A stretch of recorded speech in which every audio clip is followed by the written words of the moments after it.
আসসালামু আলাইকুম। বিশ্ব ফুটবলের সবচেয়ে বড় খবর নিয়ে হাজির হয়েছি আমি জাহিদুল ইসলাম। চলুন শুরু করি আজকের প্রধান সংবাদ। বিশ্বকাপ 2026-এর ফাইনালে স্পেনের কাছে অতিরিক্ত সময়ে 1-0 গোলে হেরে শিরোপা হারিয়েছে আর্জেন্টিনা। নিউ জার্সির মেটলাইফ স্টেডিয়ামে রেফারির শেষ বাঁশি বাজার সঙ্গে সঙ্গেই মাঠে ভেঙে পড়েন মেসি ও তার সতীর্থরা। গ্যালারি জুড়ে নেমে আসে কান্নার ঢেউ। কাতার বিশ্বকাপের চ্যাম্পিয়নদের সিংহাসন চ্যুত করে নতুন বিশ্ব চ্যাম্পিয়ন হয়েছে স্পেন। ম্যাচের নির্ধারিত 90 মিনিট গোলশূন্যভাবে শেষ হলেও অতিরিক্ত সময়ের 106তম মিনিটে ফেরান তোরেসের একমাত্র গোলে নির্ধারিত হয় ফাইনালের ভাগ্য। এর আগে দ্বিতীয় হলুদ কার্ড দেখে মাঠ ছাড়েন এনজো ফার্নান্দেজ। ফলে শেষ সময়ে 10 জনের দল নিয়ে কঠিন লড়াই চালিয়ে যায় আর্জেন্টিনা। পুরো ম্যাচে স্পেন বলের দখল ধরে রেখে প্রায় 68টি পাস সম্পন্ন করে। তবে গোলরক্ষক এমিলিয়ানো মার্তিনেজের অসাধারণ সব সেভ আর্জেন্টিনাকে দীর্ঘ সময় ম্যাচে টিকিয়ে রাখে।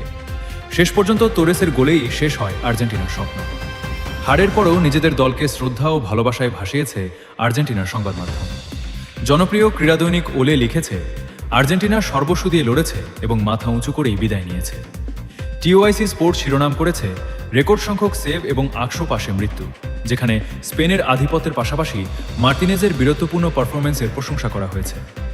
অন্যদিকে ক্ল্যারিন লিখেছে, এটি শুধু একটি ম্যাচের হার নয়, বরং লিওনেল মেসির বিশ্বকাপ অধ্যায় এবং কোচ লিওনেল স্কালোনির সফল যুগের সম্ভাব্য সমাপ্তি। স্কালোনির অধীনে আর্জেন্টিনা জিতেছে 4টি শিরোপা এবং খেলেছে টানা 5টি বড় ফাইনাল। সবচেয়ে আবেগঘন প্রতিক্রিয়া জানিয়েছে পেজ 12। তাদের ভাষায়, যদি এই সোনালী যাত্রা শেষ হতেই হতো তবে বিশ্বকাপ ফাইনালের মতো মহামঞ্চেই হওয়া উচিত ছিল।